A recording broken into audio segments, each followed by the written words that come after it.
สวดมนต์พร้อมกันเลย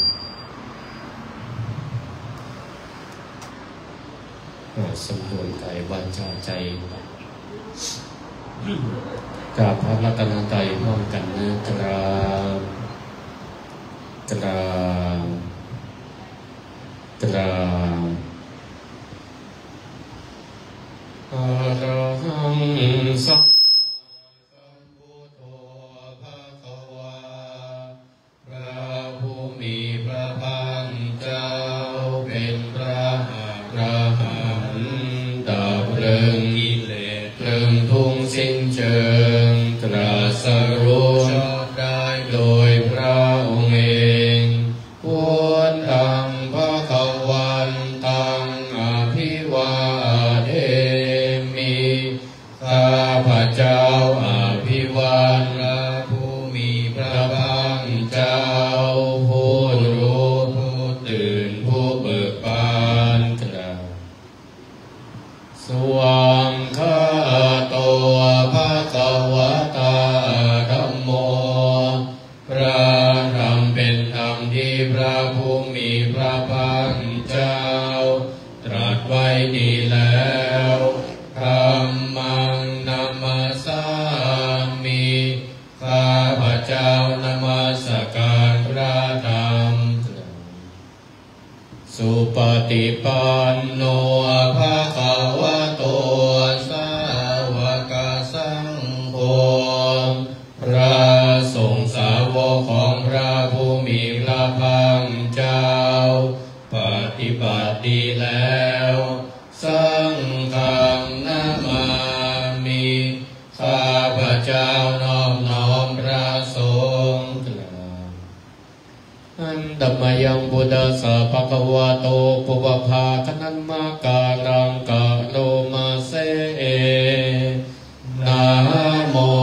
ตัสสะภะคะวะโตขอ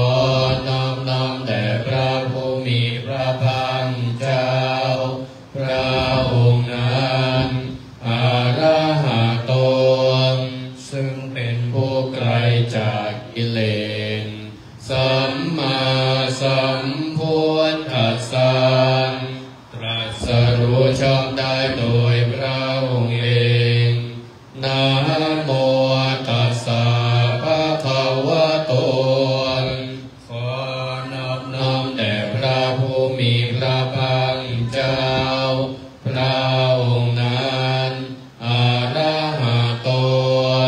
ซึ่งเป็นผู้ไกลจากกิเลสสัมมาสัมพุทธัสสะตรัสรู้ชอบได้โดยพระองค์เองนะโมตัสสะภะคะวะโตขอนอบน้อมแด่พระผู้มีพระภาคเจ้าพระองค์นั้นอะระหะโตซึ่งเป็นผู้ไกลจากกิเลสสัมมาสัมพุทธัสสะตรัสรู้ชอบได้โดยพระองค์เองอันธรรมยังพุทธานุสตินยังกโรมาเสอิติปิโสภะคะวาเพราะเหตุอย่างนี้อย่างนี้พระผู้มีพระภาคเจ้านั้นอะระหังเป็นผู้ไกลจากกิเลสสัมมาสัมพุทโธเป็นผู้ตรัสรู้ชอบได้โดยพระองค์เองวิชาจารณะสัมปันโนเป็นผู้ถึงรอบด้วยวิชาและจารณะสุขโตเป็นผู้ไปแล้วด้วยดีโลกวิทูเป็นผู้รู้โลกอย่างแจ่มแจ้งอนุตตโรปุริสธัมมัสสารถีเป็นผู้สามารถฝึกบุรุษที่สมควรฝึกได้อย่างไม่มีใครยิ่งกว่าสัทธาเทวมนุสสา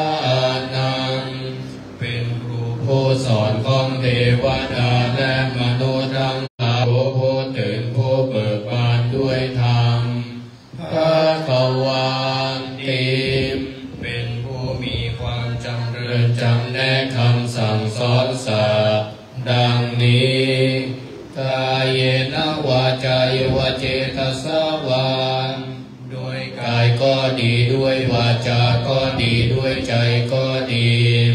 พุทเทกุกัมมังปะกตังมยายังกรรมนาติเตียนอันใดที่ข้าพเจ้ากระทำแล้วในพระพุทธเจ้าพุทโธปฏิคันหาตุอัจฉยันตังขอพระพุทธเจ้าจงหมดซึ่งโทษล่วงเกินนานกาลันตะเรสังวนิตุงวาพุทเทมเพื่อการสำรวมระวังในพระพุทธเจ้าในการต่อไปอันธัมมยังธัมมานุสตินยังกโลมาเสสวาคาโตภะคะวะตาธัมโมพระธรรมเป็นสิ่งที่พระผู้มีพระภาคเจ้าได้ตรัสไว้ดีแล้วสันยิโกเป็นสิ่งที่ผู้ศึกษาและปฏิบัติพึงเห็นได้ด้วยตนเองอากาลิโกเป็นสิ่งที่ปฏิบัติได้และให้ผลได้ไม่จำกัดการเอหิปัสสิโกเป็นสิ่งที่ควรกล่าวกับผู้อื่นว่าท่านจงมาดูเถิดโอปัญญิโกเป็นสิ่งที่ควรน้อมเข้ามาใส่ตัว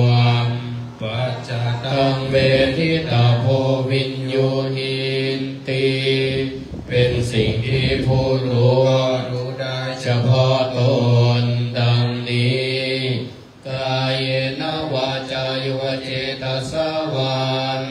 ด้วยกายก็ดีด้วยวาจาก็ดีด้วยใจก็ดี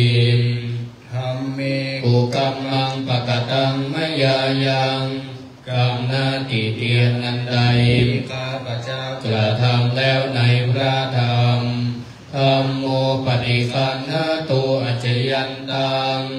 ขอพระธรรมจงหมดซึ่งโทษเกินอันนั้นกาลันตะเรสังวนิตุงวะธัมเมเพื่อการสำรวมระวังในพระธรรมในการต่อไปอันธัมมยังสังฆานุสตินยังกโลมาเสสุปฏิปันโนภะคะวะโตสาวกสังโฆทรงสาวกของพระผู้มีพระภาคเจ้าหมู่ใดปฏิบัติดีแล้วโอชุปฏิปันโนภะคะวะโตสาวกสังโฆทรงสาวกของพระผู้มีพระภาคเจ้าหมู่ใดปฏิบัติตรงแล้วยายะปฏิปันโนภะคะวะโตสาวกสังโฆทรงสาวกของพระผู้มีพระภาคเจ้าหมู่ใดปฏิบัติเพื่อรู้ธรรมเป็นเครื่องออกจากทุกข์แล้วสามีจิปฏิปันโนภะคะวะโตสาวกสังโฆทรงสาวกของพระผู้มีพระภาคเจ้าหมู่ใดปฏิบัติสมควรแล้วญาติธรรมได้แก่บุคคลเหล่านี้คือจัตตาริปุริสายุคานิอันดาปุริสปุคลาโคแห่งบุรุษสี่โคนับเรียงตัวบุรุษได้8บุรุษเอสาภะคะวะโตสาวกสังโฆ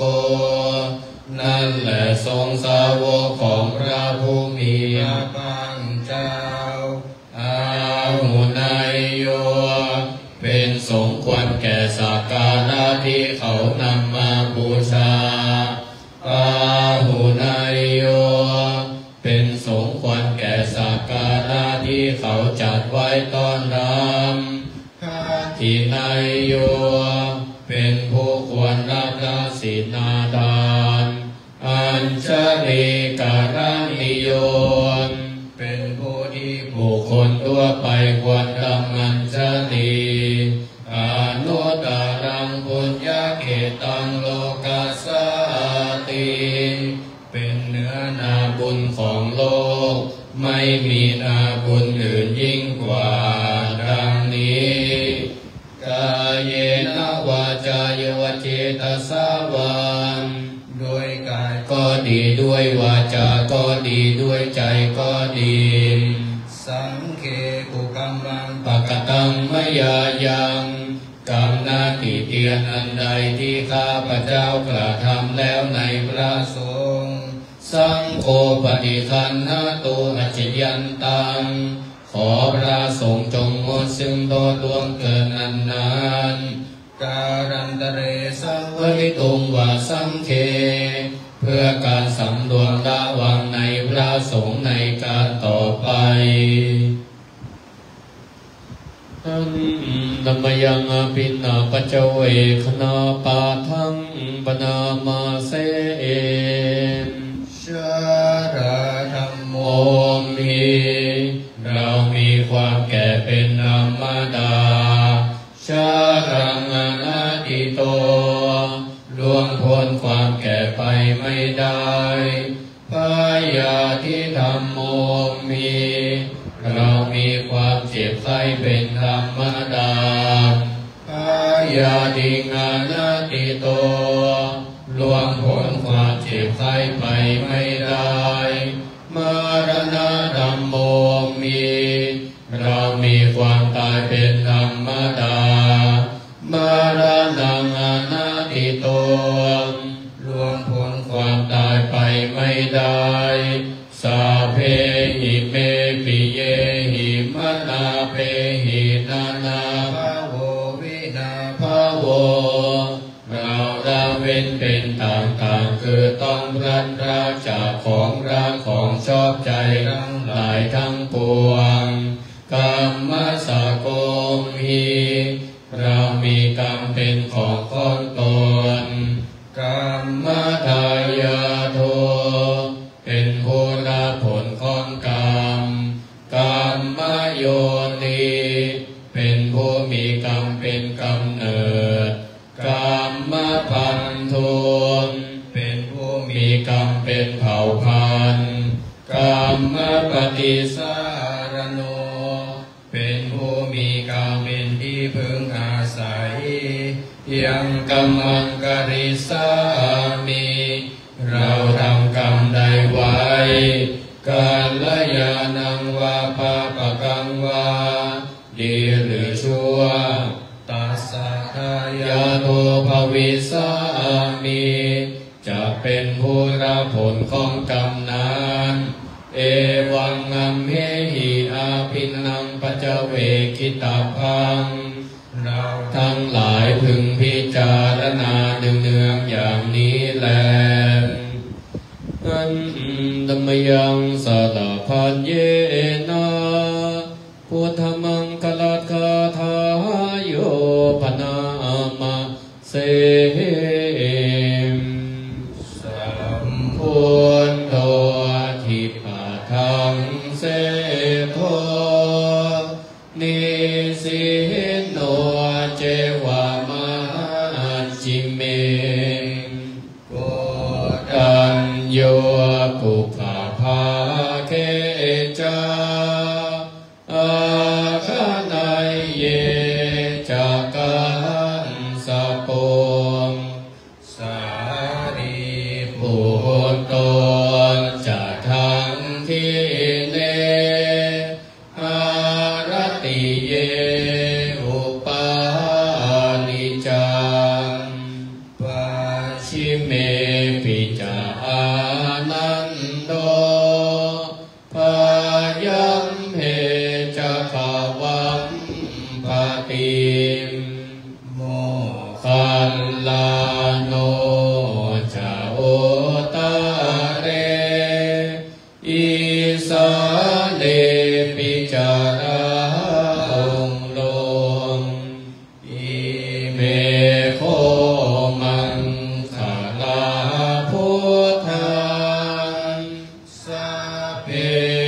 อิทัป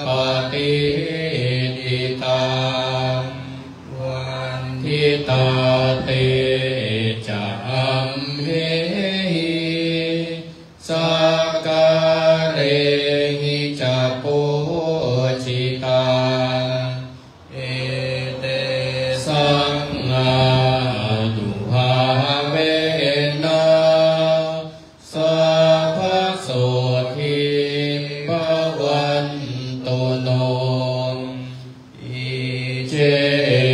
วะมาจันตนามันสนัยยังนามาสัมมาโนรัตนา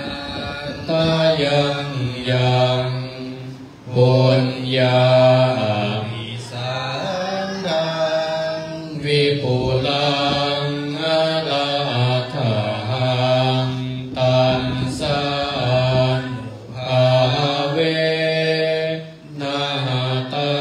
นตรายโยเปิดหน้าสินะโมน้อมนามันสการจิตชื่นบานต่อพระขวาล้ำเลิศในโลกาทรงพระภาคเป็นอันงามอ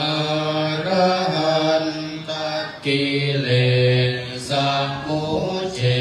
ทออกจากกามไตรจักรตัณหาสามโลกธรรมแปดประการสัมมาสัมพุทธังตรัสเป็นพระโพธิญาณล่วงรู้ทุกกันดารเหตุเกิดทุ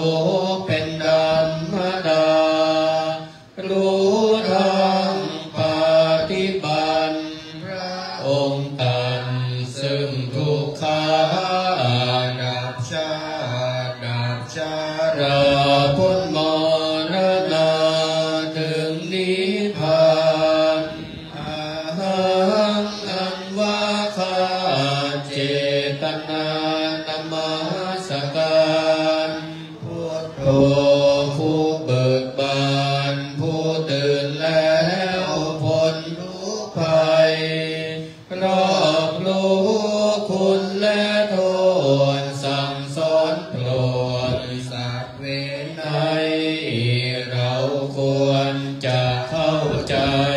พระคุณท่านล้ำโลกาถวายคุณพระธรรมมันน้อมนำเกิดปัญญาทรงไว้เหนือเกศาซึ่งความชอบประกอบการสิ่งใดเป็นความผิดไม่ขบคิดเป็นจิตพา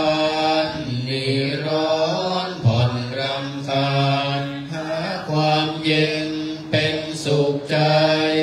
ชำระกองกิเลสให้สิ้นเหตุผลทุกข์ภัยตัดบ่วงและห่วงใยเห็นจริงแท้อนิจจาผู้ใดได้ชิมรสเห็นปรากฏด้วยปัญญาเป็นสุขสัตว์เมื่อมาจำเพาะตัวที่ได้ทำปฏิบัติจึงเห็นจริงเป็นยอดยิ่งอุปถัมภ์มีคุณอันเลิศล้ำความเย็นและไม่ร้อนใจทั้งกายวาจาจิตสุจริตโดยเลื่อมใสความผิดสิ่งอันใดจะบังเกิดนั้นไม่มีพระธรรมมันล้ำเลิศสิ่งประเสริฐอันวิธีทางเองข้ามโลกีพ้นจากชาตินิราชภัยถวายคุณพระสงฆ์ผู้ดำรงพระธรรมวินัยพรหมจรรย์ตั้งไว้ตามโอวาทพระศาสดาสี่ผู้แปดผู้ วกนั้นท่านถือมั่นไตรสิกขาปฏิบัติตามธรรมบริสุทธิ์พ้นภัยรีอบรมสั่งสมมาวาสนาของท่านมีเราควรจะยินดีระลึกถึงนมัสการนาริยสาวกสงฆ์นชินวงศ์พุทธาจารย์สรันตัดสงสารตันห่วงใยไม่ยินดีน้ำเนื่องเป็นเรื่องมาศาสนาพระชินสีจนถึงทุกวันนี้เพราะท่านรับสั่งสอนมาแสดงแจ้งเหตุผลให้บุคคลมีศรัทธาเห็นจริงด้วยปัญญามีคุณแท้เป็นแน่ใจท่านนั้นเป็นแบบอย่างชี้แนวทางให้เดินไปทางธรรมทางวินัยทั้งทางศีลภาวนาสังโฆคุณดังนี้เราวันที่จะบูชาระลึกถึงขึ้นมายกมือไหว้ไม่เสียทีตั้งจิตดำรงตนต่อพระสงฆ์ให้จงดีรัตนาทั้งสามนี้รู้แจ้งชัดอนัตตาแบบหน้า16ทานปารามีสัมปันโนทานอุปปารามีสัมปันโนทานปรมัตถปารามีสัมปันโนเมตตาไมตรีกรุณามุทิตาอุเบกขาปารามีสัมปันโนหิติปิโสภะคะวาสีลปารามีสัมปันโนศีลอุปปารามีสัมปันโนศีลปรมัตถปารามีสัมปันโนเมตตาไมตรีกรุณามุทิตาอุเบกขาปารามีสัมปันโนอิติปิโสภะคะวาเนคขมปารามีสัมปันโนเนคขมอุปปารามีสัมปันโนเนคขมปรมัตถปารามีสัมปันโนเมตตาไมตรีกรุณามุทิตาอุเบกขาปารามีสัมปันโนอิติปิโสภะคะวาปัญญาปารามีสัมปันโน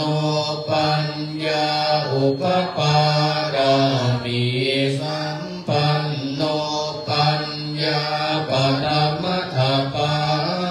รามีสัมปันโนเมตตาไมตรีกรุณามุทิตาอุเบกขาปารามีสัมปันโนอิติปิโสภะคะวาวิริยาปารามีสัมปันโนวิริยาอุปปารามีสัมปันโนวิริยาปรมัตถปารามีสัมปันโนเมตตาไมตรีกรุณามุทิตาอุเบกขาปารามีสัมปันโนอิติปิโสภะคะวาขันติปารามีสัมปันโนขันติอุปปารามีสัม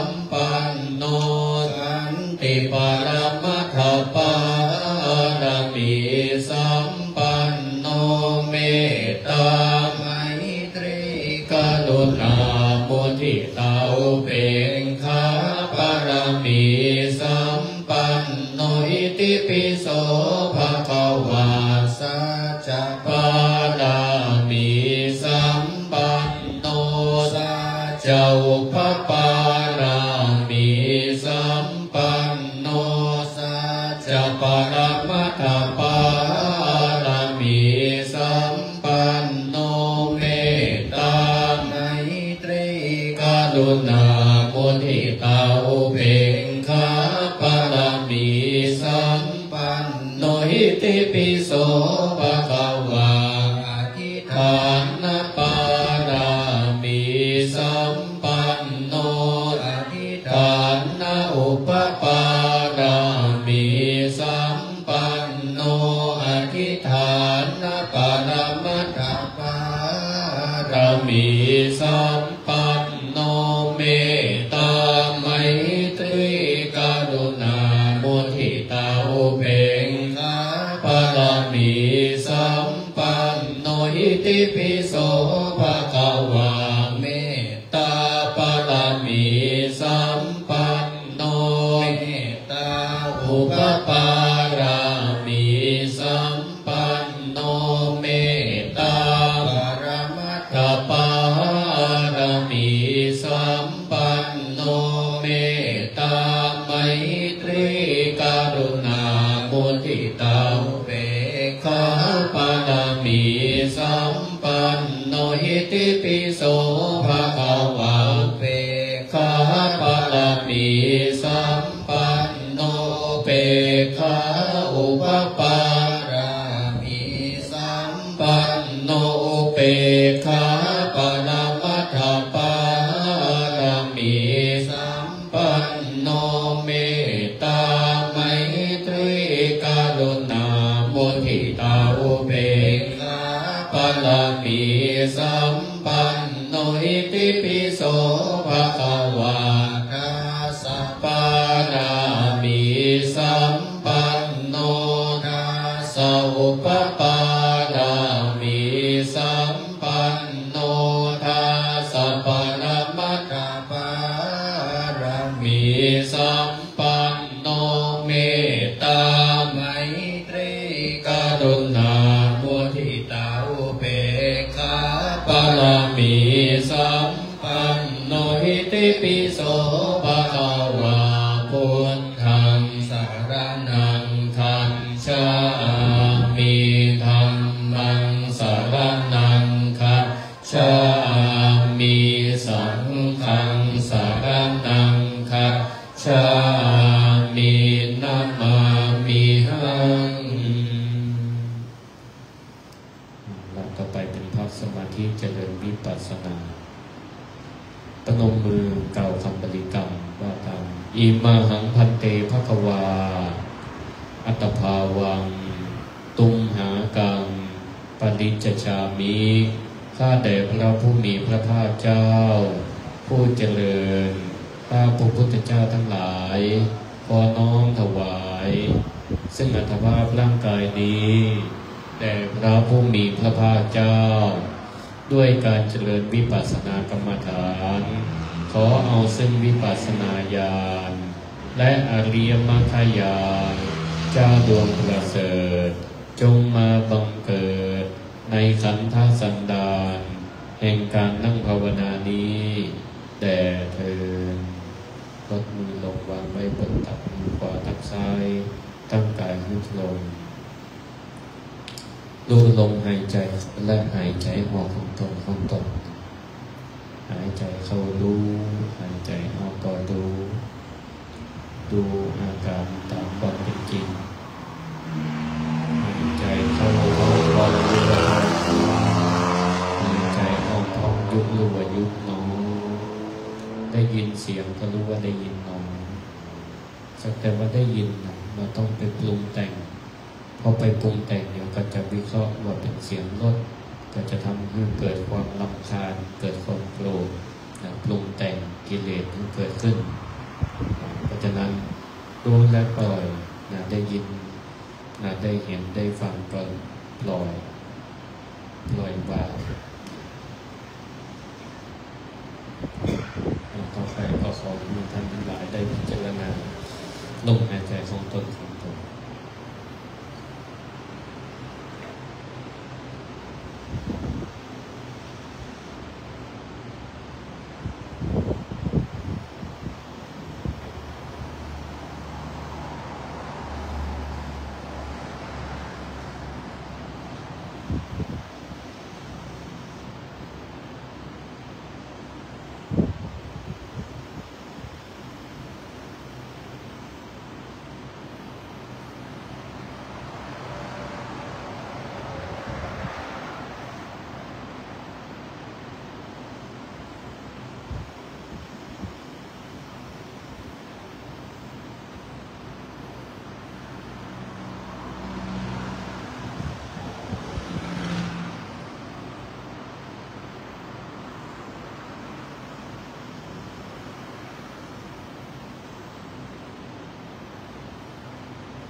อหังสุขีโตโหมิขอให้ข้าพเจ้ามีความสุขอหังนิทุโขโหมิขอให้ข้าพเจ้าปราศจากทุกข์อหังอเวโรโหมิขอให้ข้าพเจ้าปราศจากเวรภัยอหังอภยาปโชโหมิขอให้ข้าพเจ้าปราศจากความพยาบาทอหังอนิโกโหมิขอให้ข้าพเจ้าปราศจากความลำบากสุขีอัตานังปริหารามิขอให้ข้าพเจ้ามีความสุขกายสุขใจรักษาตนให้พ้นจากทุกภัยทั้งสิ้นเดินอิทังภาวนากัมมังนิพพานปัจจโยโหตุเมนิจังขอวรานิสงส์แห่งการภาวนาที่ข้าพเจ้าได้เจริญแล้วนี้จงเป็นปัจจัยแก่พระนิพพานเที่ยงแท้แด่เทินขอบุญกุศลนั้นเกิดจากการภาวนาที่ข้าพเจ้าได้เจริญแล้วนี้จงไปบรรลุถึงแก่ท่านผู้มีประการคุณทั้งหลายมีมารดาบิดาผู้บังเกิดเกล้าของข้าพเจ้าเป็นต้นจงได้รับและเสวยผลให้พ้นจากทุกข์ให้ได้ถึงสุขตามสมควรแก่ฐานะของตนทุกท่านเถิดขอสัตว์ทั้งหลายทั้งปวงจงอยู่เป็นสุขอย่าได้มีเวรอย่าได้มีความเบียดเบียนอย่าได้มีความลำบากจงรักษาตนให้พ้นจากทุกภัยทั้งสิ้นเถิดสาธุต่อไปวันตาวันตา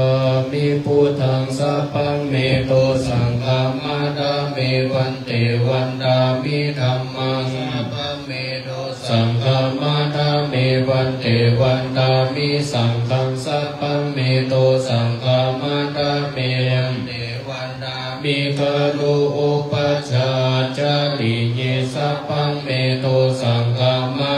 มิวันเตวันตามิกัมมัฏฐานังสัพพังเมโตสังฆามาดามิวันเตวันตามิอาราเมปตาสีมายังสัพพังเมโตสังฆามาดามิวันเตวันตามิเจติยังสัพพังสัพพะทาเนสุปฏิทิตาสาลิลาธาตุมหาปุถิมุตตารูปังสักกาลังสัตตานาคาโลเกเทวาโลเกพรหมโลเกชัมพูทิเปยังกาทิเปสติลาธาตุโยเกสาธาตุโยอาราหันตาธาตุโยติยังกันตาโกติงจตุราสีติสหเสธัมมคันเทเปสัมปาทัจเจติยังอาหังวันตามิสัพพะโสวันตามิพันเตสัพพังปาราดังกัมมาตาเมพันเตมยากตังพุญญังสามินาอนุโมทปังสามินากตังพุญญังไมหังตาตปังสาธุสาธุอนุโมทามิอรหังสัมมาสัมพุทโธภะคะวาพุทธังภะคะวันตังอภิวาเทมิ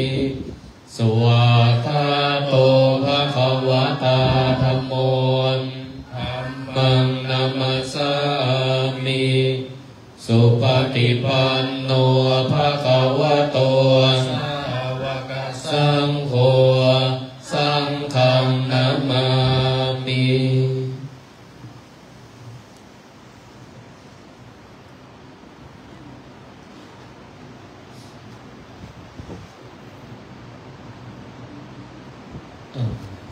สวัสดีวันพระ